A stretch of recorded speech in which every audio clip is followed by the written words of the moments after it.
college student is already hard enough for all of us. We have to go through these rigorous courses and degree plans just to graduate in 4 or 5 years. And so we're already stressed with that. And the one thing that can cause a lot more stress is struggling with your future versus your present, and just how to cope with that. So today I'm here to tell you, like, yes, it is okay and it's good to have a plan for the future, but dwelling on it too much will just overwhelm you and be overbearing upon yourself and just cause a lot of anxiety and stress you don't need. And in Summer Allen's article, she's a PhD psychologist from Brown University, she talks about how perspection is actually, it excites people and excites us. However, it also triggers anxiety. If something goes wrong or if something doesn't go as planned, it can trigger that emotion of just stress and like, ugh, why me? And so today I'm just kind of here to talk about what some ways we can do and we can cope with this and the pros and cons of all of this and why we really need to like shine light on. A lot of people are actually struggling with this but just don't really know it.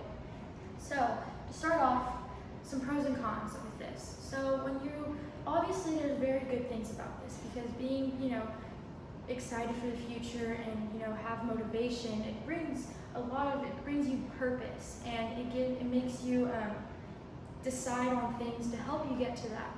However, it also, like everything positive has a negative, and this causes a lot of stress and just overwhelming feelings and can ultimately lead to depression if something doesn't go your plan. It also just, life passes you by. Whenever you're thinking too far ahead, you miss what's going on in the now. And so in Crystal Ropley's Healthline article, she explains what anticipatory anxiety is and just what it does to our bodies and how it affects us mentally. And it really just causes a lot of bad habits mentally and physically. It makes us have this void of emotion if something doesn't go as planned, because we always have a plan A, we always want to get somewhere. But at the end of the day, you need to have a plan B, a plan C, a plan D, because not everything's always going to go according to plan. And this anticipated anxiety, because you want to reach that future goal and that fantasy of where you saw yourself, sometimes it's just not really reality and expectations. So having positive actual expectations of future can really help you and relieve this stress. And so it also just, this happens a lot when people, like, we fail a test. We think about, oh my God, how is that going to affect me in the future? Or if we don't get the class we wanted or the course, it just really ultimately takes a toll on our bodies and causes this unnecessary stress. And so now that we know about all these like stress and the pros and cons of all of it, I'm here to also say like there's solutions to this. They're very simple and it's pretty easy. Just realizing, first thing is that you have to realize that you're doing this and just take a step back and relax, because we are human and not everything's going to go according to plan A.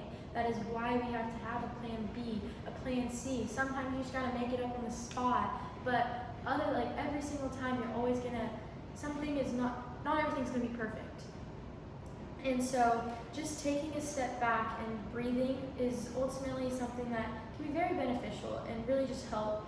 And also set short time goals, because although you're gonna have long time goals, set short time goals to get to that point and to get to where you wanna be.